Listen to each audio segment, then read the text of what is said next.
Channel. तो आज का जो हमारा वीडियो है आप सभी क्लास 9 के स्टूडेंट्स के लिए बहुत ही ज़्यादा इंपॉर्टेंट होने वाला है। जैसे कि मैंने पिछला वीडियो क्लास 9 मैथ्स का एक क्वेश्चन पेपर का वीडियो अपलोड किया था, जिसमें आप बच्चों के साथ क्लास 9 मैथ्स का क्वेश्चन पेपर काफ़ी डिटेल में डिस्कस किया गया। तो उस वीडियो में बहुत सारे बच्चों ने कमेंट किया कि हमें ऐसा ही साइंस का भी क्वेश्चन पेपर चाहिए। तो आज के वीडियो में हम लोग आपके क्लास 9 साइंस के क्वेश्चन पेपर को डिस्कस कर रहे होंगे। ये जो क्वेश्चन पेपर है आप सभी बच्चों के लिए बहुत ज़्यादा इंपॉर्टेंट है, क्योंकि एज इट इज़ यही क्वेश्चन पेपर या फिर इस क्वेश्चन पेपर के बहुत सारे क्वेश्चन आपके होने वाले एग्जामिनेशन में आने के पूरे चांसेस हैं। तो इस क्वेश्चन पेपर का सॉल्यूशन आप एंड तक देख के जाओ, और जो भी क्वेश्चन आज आपको यहाँ बताया जा रहा है वो हर एक क्वेश्चन आप बच्चों के लिए बहुत ज़्यादा इंपॉर्टेंट है। तो वीडियो में आगे बढ़ने से पहले मैं आपको बताना चाहूँगा कि हमारे इस चैनल पे क्लास 9 मैथ्स एंड साइंस के एनसीईआरटी बुक के सभी चैप्टर्स के इंपॉर्टेंट क्वेश्चन आप बच्चों को मार्क कराए गए हैं। उन वीडियोस का लिंक आपको वीडियो का डिस्क्रिप्शन में दिया गया है, आप जाकर के उनको ज़रूर देखें। और अगर ये वीडियो आपसे बच्चों को लगता है कि आपके लिए यूज़फुल है तो इस वीडियो को आप ज़रूर शेयर करें, हमारे चैनल को सब्सक्राइब कर दें, वीडियो को लाइक कर दें और साथ ही साथ हमें कमेंट करके ज़रूर बताएं। और नेक्स्ट वीडियो आपको किस चैप्टर पे का चाहिए, किस टॉपिक पे चाहिए, आप हमें ये भी कमेंट करके बता सकते हो। तो आइए हम लोग अपने इस क्वेश्चन पेपर का डिस्कशन स्टार्ट करते हैं। और अगर आप सभी कहोगे तो मैं इसके आंसर का PDF, इस वाले जो आपका ये हमारा क्वेश्चन पेपर है, इसके आंसर का PDF अगर आप हमें कमेंट करके बोलेंगे तो इसके आंसर का PDF मैं आप बच्चों को प्रोवाइड कर दूंगा। लेकिन एक शर्त है कि कम से कम हमारे चैनल पे 1000 लाइक होना चाहिए। इस हमारे वीडियो पे 1000 लाइक अगर होगा तो इसके आंसर का PDF आप बच्चों के लिए आज रिलीज़ कर दिया जाएगा। जैसे ही आप इस पे 1000 लाइक कंप्लीट करोगे वैसे ही आपको इसके आंसर का PDF प्रोवाइड कर दिया जाएगा। तो आइए हम लोग स्टार्ट करते हैं। अगला हमारा पहला क्वेश्चन है, विच of the following condition is most favourable for converting gas into liquid. Gas को लिक्विड में कन्वर्ट करने के लिए कौन सा कंडीशन मोस्ट फेवरेबल है। ठीक है, तो आप तो इसका आंसर बताएं कि गैस को लो टेम्परेचर। आप इसको टिक कर लो। और सेकेंड क्वेश्चन है कि what is true about homogeneous mixture. पहला ऑप्शन है homogeneous mixture is the mixture of 2 और मोर देन 2 कंपोनेंट। दूसरा ऑप्शन है कि homogeneous mixture the composition and properties are uniform throughout the mixture. Option second है both A and B are true and option D है none of this. तो इसका option सी सही है आपका, इसको भी आप लोग याद कर लें। थर्ड क्वेश्चन है कि in the tincture of iodine find the solute and solvent. Iodine के टिंचर में कौन से सॉल्यूट होते हैं और सॉल्वेंट होते हैं, तो इसका ऑप्शन बी सही है। और iodine is the solute and alcohol is the solvent. इसका आप नाम याद कर सकते हो कि आयोडीन आपका सॉल्यूट है, अल्कोहल आपका सॉल्वेंट है। तो इस तरीके से आप इनको लर्न करते चलें। ठीक है। Question 4, atomic symbol of iron is. Iron का एटॉमिक सिंबल क्या होता है, तो आयरन का एटॉमिक सिंबल होता है आपका ऑप्शन बी, 4 का बी है, उसका Fe।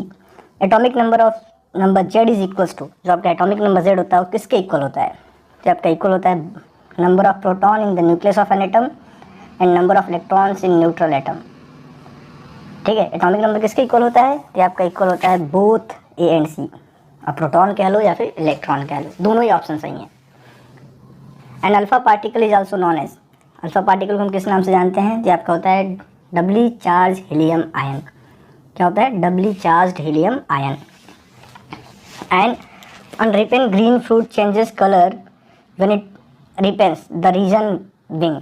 इसके पीछे कौन सा रीज़न है कि जो कच्चा फल होता है वो पकने पे अपना कलर चेंज कर देता है, इसके पीछे क्या रीज़न है, तो इसके पीछे आपका रीज़न है कि chloroplast changes to chromoplast. Option D सही है, क्लोरोप्लास्ट चेंजेस टू क्रोमोप्लास्ट।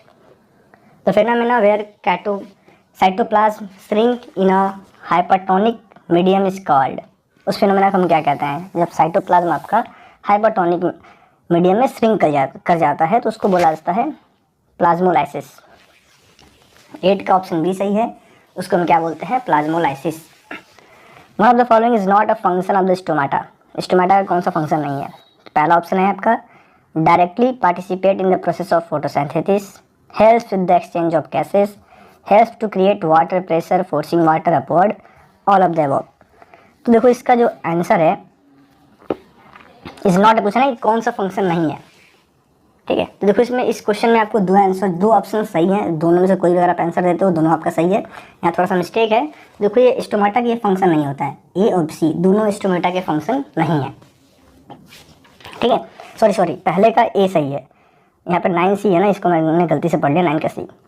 पहले का ये ऑप्शन सही है, दूसरे वाले का which of the following statements are correct about meristematic tissues, तो इसका ऑप्शन सी है कि it is composed of cells that are able to perform cell division. एक बार दोबारा सुन लो, पहले वाले क्वेश्चन में ऑप्शन ए सही था, दूसरे वाले क्वेश्चन में ऑप्शन सी सही है, ठीक है। अगला आपका है rapid elongation of a bamboo steam is due to, किसके बस होता है? Lateral meristem, intercellular meristem, apical meristem, option D cambium, किसके वजह होता है आपका? तो इसका ऑप्शन बी है, 10th का option B. Dash 11th question, dash is not found in xylem tissues, xylem tissues में क्या नहीं पाया जाता है? तो इसका ऑप्शन ए सही है, साइड ट्यूब्स जो होते हैं वो जाइलम टिश्यूज में नहीं पाए जाते हैं। विच of the following is true of A free falling body, free falling body के मामले में कौन सा सही है? तो क्या होता है? It has constant non zero, उस केस में क्या होता है? It has a constant non zero. अगला आपका क्वेश्चन है, if the mass of the body is double and its velocity becomes half then the linear momentum of the body will be. Mass को आप double कर दो, velocity का half कर दो।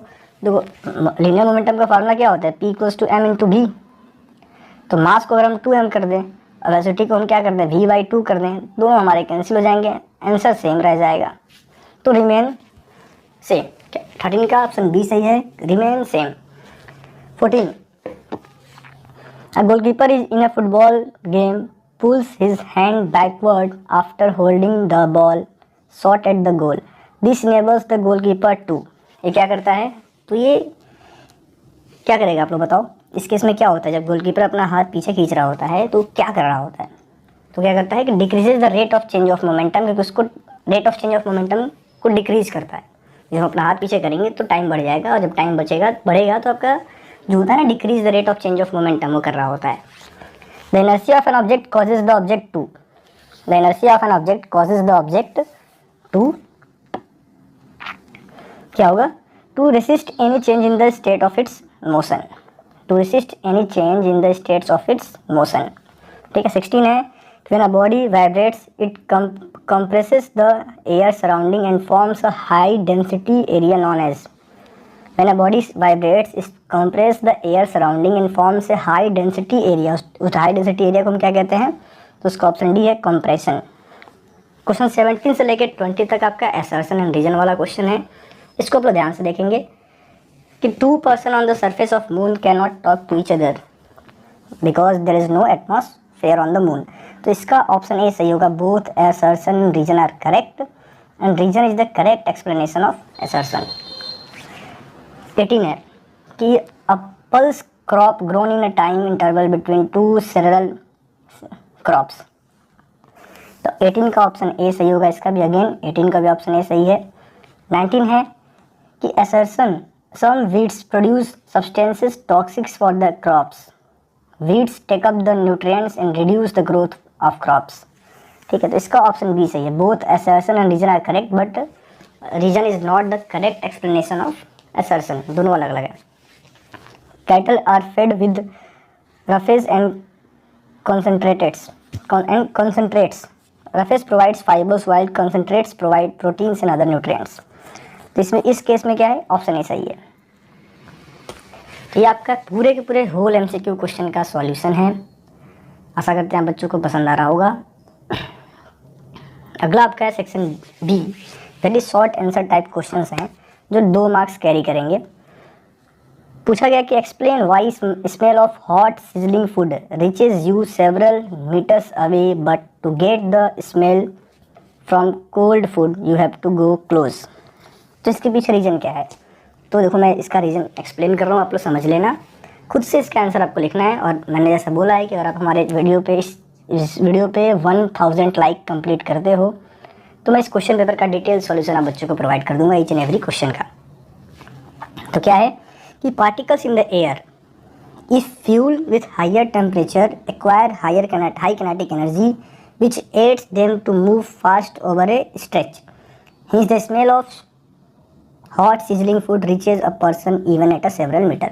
क्या होता है जब खाना गर्म होता है ना, तो जो उसके पार्टिकल्स होते हैं वो एयर में बहुत तेज़ी से ट्रैवल करते हैं।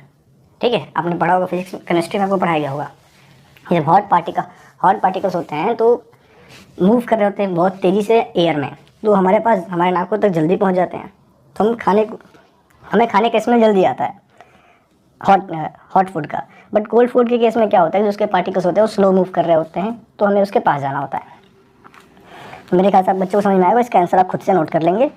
देखो क्वेश्चन पढ़ो और आंसर आपको खुद से याद करना पड़ेगा, ज़्यादा बेटर रहेगा आपके लिए। क्वेश्चन नंबर 22 है कि write down the formula of sodium oxide. तो देखो सोडियम ऑक्साइड का फार्मूला क्या होता है, इसको आप नोट कर लेंगे, Na2O।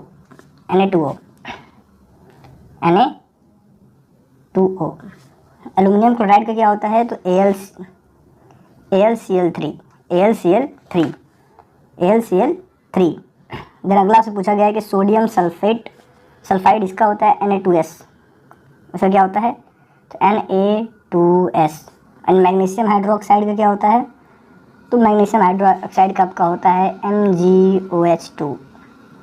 तो मेरे ख्याल से इन चारों का बच्चों को समझ में आ गया होगा।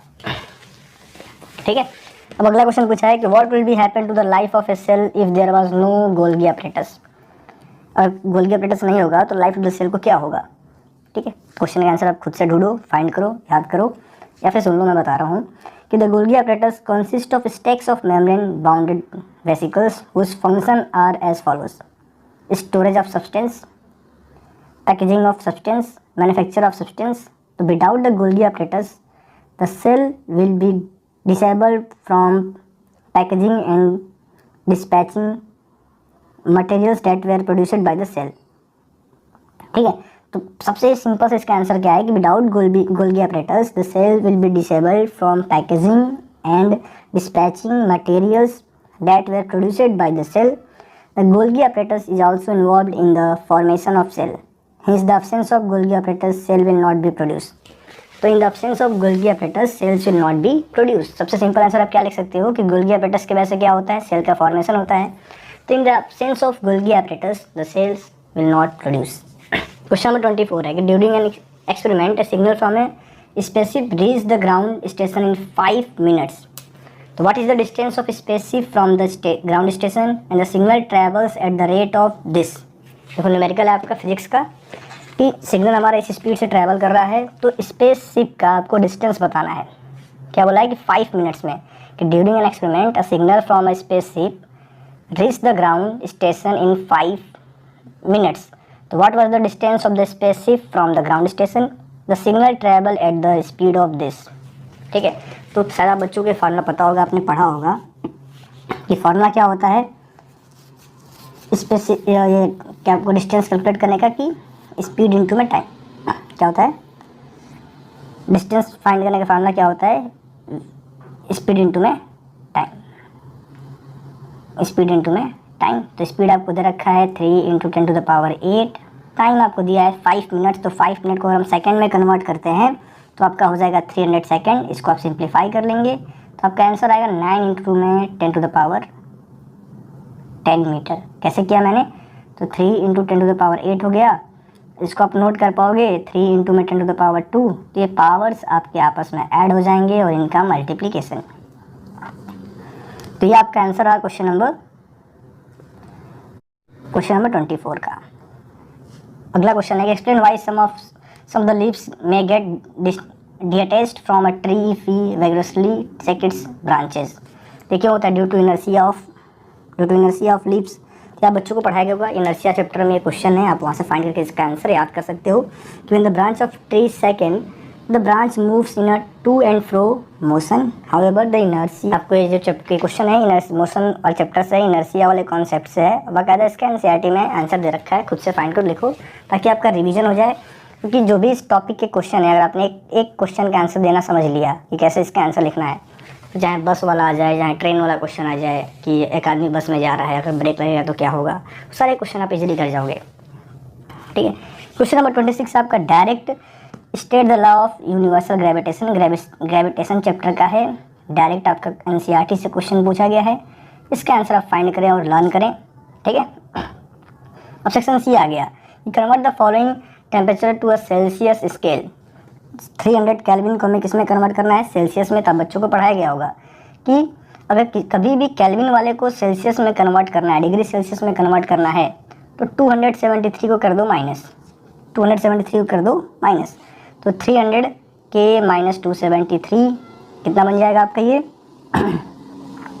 तो 27 डिग्री सेल्सियस। ये क्वेश्चन आपका इजीली हो गया। देखो कितना सिंपल सा क्वेश्चन पूछा है। सेम इसमें आपको क्या करना है कि 573 में से 273 को माइनस कर लोगे, आपका आंसर आएगा 300 डिग्री सेल्सियस। हो गया, दोनों कन्वर्ट हो गए, दोनों का आंसर अब बच्चों को पता चल गया। क्वेश्चन नंबर 28 है कि calculate the formula unit masses of this given atomic mass of Zn दिया है, सब कुछ दे रखा है आपको, इनका एटॉमिक मास कैलकुलेट करना है। तो क्या फार्मूला होता है, शायद आप बच्चों ने पढ़ा होगा कि एटॉमिक मास जब हमें कैलकुलेट करना है तो हम सिंपली क्या करेंगे, मानो आपको Zn का कैलकुलेट करना है, एटॉमिक मास ऑफ Zn जो कि आपको दे रखा है 65 plus atomic mass of oxygen जो कि आपको दे रखा है 16, दोनों का ऐड कर दो, आपका आंसर आ जाएगा। तो कितना हो जाएगा 81 यूनिट्स। फिर हमारा आपको NO2 का कैलकुलेट करना है। एक का मैं कैलकुलेट करके दिखा दे रहा हूँ, बाकी आप खुद से करेंगे। तो NO2 सोडियम इसमें कितना है, 2 है, तो 2 टाइम्स मास ऑफ सोडियम कितना दे रखा है आपको 23 प्लस ऑक्सीजन एक बार लिखा हुआ है तो प्लस 16, तो आपका हो गया 46 प्लस 16, आंसर कितना आएगा आपका बच्चों 62 यूनिट्स। चलो एक और मैं कर देता हूँ, अब एक ही तो बचा कर ही देता हूँ ना। K2CO3 का कैलकुलेट करना है। K कितनी बार है, 2 बार, तो 2 इंटू में 39 प्लस C कितना है आपका, कैल्शियम का मास 12 है, प्लस ऑक्सीजन आपका कितने बार है, तो 3 बार, देखो लिखा है ना, तो 3 इंटू 16, तो कितना आंसर आपका आ गया। जब इसको टोटल करोगे तो 78 प्लस 12 प्लस 48, तो आपका आंसर आ गया 138 यूनिट। देखो कितना सिंपल सा क्वेश्चन पूछा है। तो एटॉमिक मास कैलकुलेट करने वाले क्वेश्चन आप बच्चों से अक्सर पूछे जाते रहते हैं। तो इसको मैं इरेज करता हूँ। अगला क्वेश्चन हमारा है क्वेश्चन नंबर 29 कि which organelle is known as the power house of the cell. तो किस ऑर्गेनल को power house of the cell बोला जाता है और क्यों बोला जाता है। तो power house of the cell को बोला जाता है माइटोकॉन्ड्रिया को। उसका नाम मैंने बता दिया, रीजन आपको खुद ढूंढना है, माइटोकॉन्ड्रिया, ठीक है।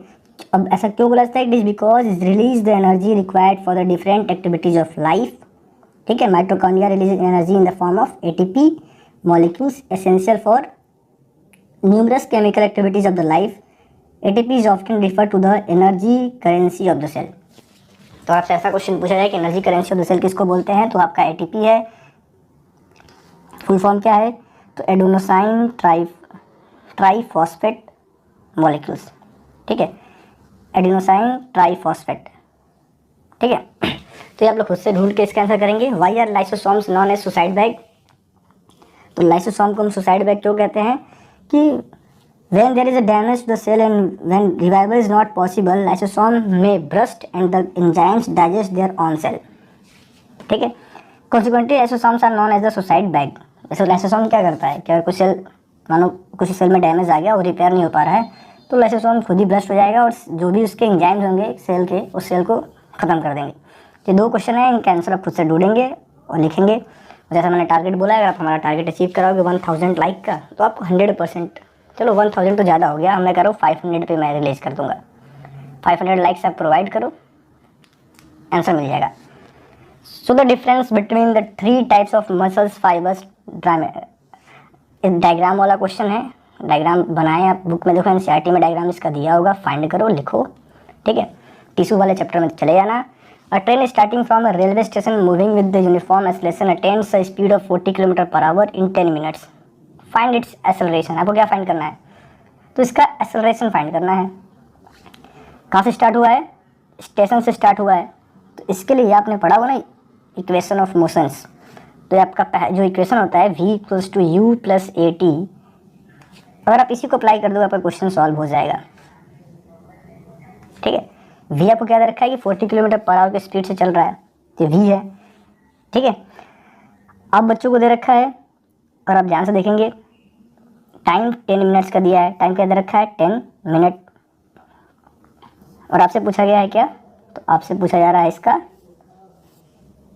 एक्सेलरेशन, तो u आपका 0 है, u 0 है। 40 किलोमीटर पर आवर को अगर हम मीटर पर सेकंड में कन्वर्ट करते हैं तो इसको आप मल्टीप्लाई कर दो 5/18 से, आपको मिल जाएगा 200/18। और 10 मिनट्स को अगर आप सेकंड में कन्वर्ट करते हो तो आपका हो जाएगा 600 सेकंड।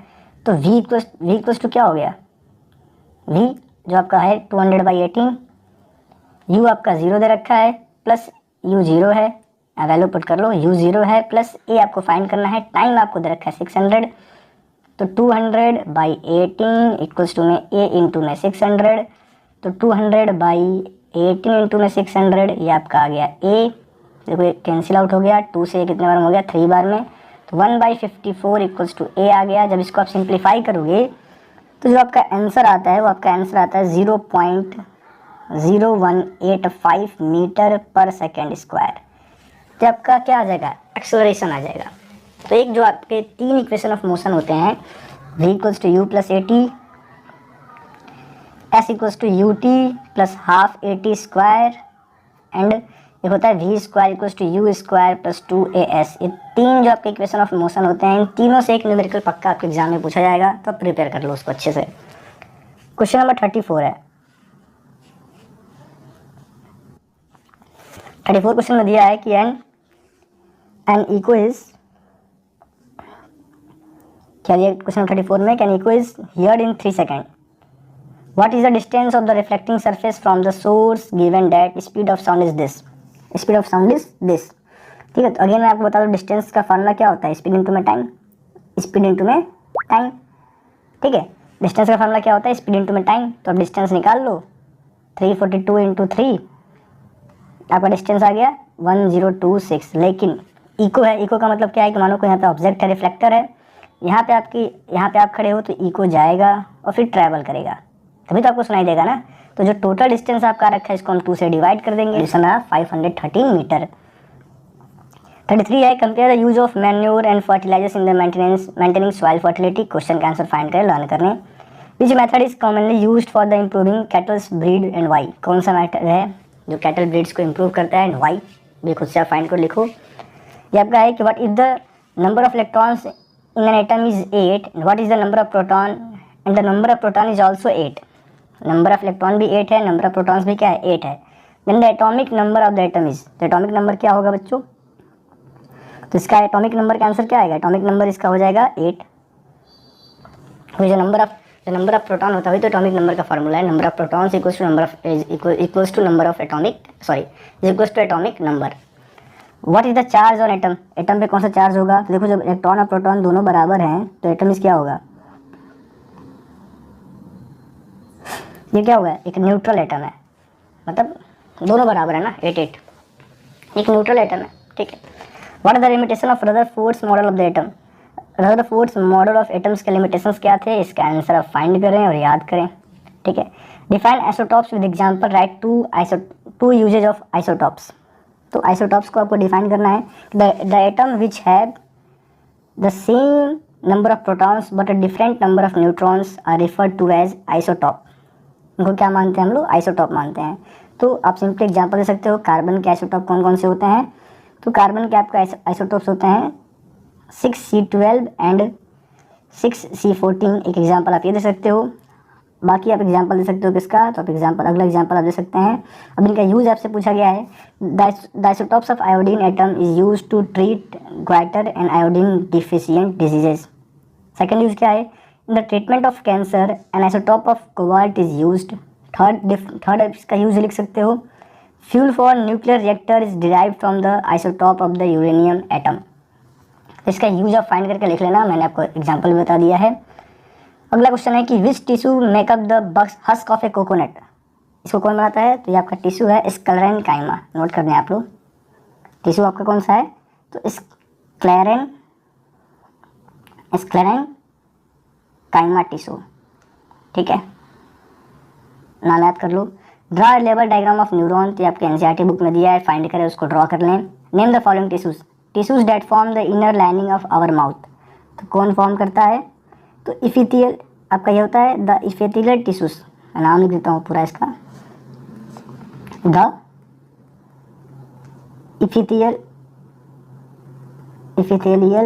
टिश्यू उसी का एक टाइप है आपका स्क्वैमस टिश्यू, स्क्वैमस टिश्यू, तो इसका अपना नाम याद कर लेंगे। Tissue that connect muscles to bone in humans is, इसको तो सही बच्चे आप जानते होंगे, टेंडोन। क्या उसको बोलते हैं? Tendon. Tissues that transport food in water, सभी लोगों को पता होगा मेरे ख्याल से, जाइलम पानी करता है, फ्लोएम आपका वाटर, फ्लोएम आपका फूड करता है। Tissues that store fat in our body, उसको हम क्या कहते हैं? तो एडिपोज टिश्यूज, एडिपोज टिश्यूज। ये क्वेश्चन नंबर 35 का सॉल्यूशन रहा। अगला आपका क्वेश्चन 36 है कि a force of 7 Newton's act on an object, the displacement is से 8 metre in the direction of the force. Let us take it that the force act on the object through the displacement. What is the work done in the case and why? What is the work done in this case? तो देखो work done का आपका formula क्या होता है? Work done का आप बच्चों को फार्मूला पढ़ाया गया। वर्क डन का हमारा फार्मूला क्या होता है? तो मैं लिख दूँ, वर्क डन इक्वल होता है फोर्स इंटू में डिस्प्लेसमेंट। तो वो सिंपल सा क्वेश्चन है। फोर्स आपको दे रखा है 7 न्यूटन, डिस्प्लेसमेंट आपको दिया गया है 8 मीटर, तो क्या हो जाएगा 7 इंटू 8 यानी कि 56 जूल। फ्री में आपको नंबर मिल गया। इतना इजी क्वेश्चन पूछा जाएगा। क्वेश्चन नंबर, मैं इसको इरेज कर देता हूँ, मेरे ख्याल से बच्चे समझ गए होंगे। अगला का क्वेश्चन है क्वेश्चन नंबर 36 का part B. The kinetic energy of an object of mass m moving with a velocity of this is this. What will be its kinetic energy when its velocity is doubled and what will be its kinetic energy when its velocity is increase 3 times. देखो आपको kinetic energy दे रखा है ना 25 joule.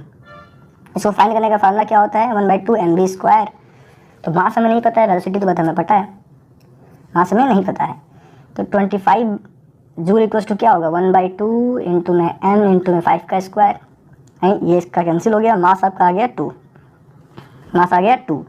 तो अब पूछा गया है कि what will be its kinetic energy when its velocity is double. देखो वेलोसिटी अगर आप डबल कर दोगे तो काइनेटिक एनर्जी आपका 4 टाइम्स हो जाएगा। And what will be its kinetic energy when its velocity is increase 3 times. तो काइनेटिक एनर्जी कितने टाइम्स इंक्रीज हो जाएगी? 9 टाइम्स। ठीक है, अब चाहो तो कैलकुलेट करके दिखा देना, अब चाहो तो आंसर ऐसा लिख देना। आपके दोनों ही केस में आंसर क्या होगा? सही होगा। ठीक है, अब चाहो तो इस केस को कैलकुलेट कर देना कि मास तो आपको मिल चुका है कि मास 2 kg आ गया ना, तो वेलोसिटी डबल होने का मतलब क्या है कि 5 था 10 हो जाएगा। वेलोसिटी ट्रिपल होने का मतलब क्या है कि 3 था 5 था 15 हो जाएगा। तो आप इसका आंसर खुद से कैलकुलेट कर लेना।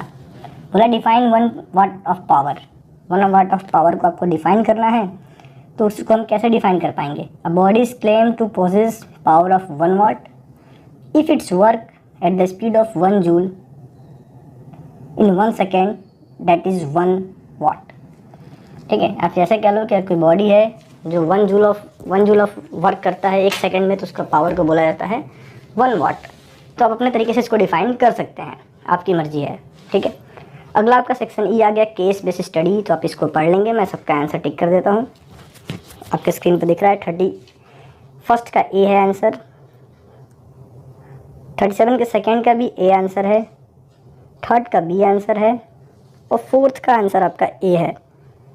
इस क्वेश्चन को दोबारा एक बार आप स्क्रीनशॉट ले लो और सही से पढ़ लो। ये आपका केस बेस्ड स्टडी वाला क्वेश्चन है। अगला आपका 38 क्वेश्चन है। अगेन ये भी केस बेस्ड स्टडी है, सही से आप पढ़ लें। तो इसका भी 1st का ए आंसर है और जैसा मैंने बोला है आप लोग याद रखो, अगर आंसर चाहिए तो आप हमें लाइक दो। 38 के सेकेंड का बी आंसर है, 3rd का डी आंसर है, 4th का अगेन बी आंसर है। ठीक है, लास्ट क्वेश्चन है, इसको आप अच्छे से पढ़ लें। 39 काफ़ी अच्छे से पढ़ लें। तब से आपका आखिरी क्वेश्चन है, इसका भी मैं आंसर मार्किंग कर देता हूँ। सी, सेकेंड का डी, 3rd का ए एंड 4th का अगेन डी। तो मेरे ख्याल से आप बच्चों को इस क्वेश्चन पेपर का सॉल्यूशन अच्छा लगा होगा। नेक्स्ट वीडियो में आपको सोशल साइंस के क्वेश्चन पेपर का सॉल्यूशन बताया जाएगा। Thank you.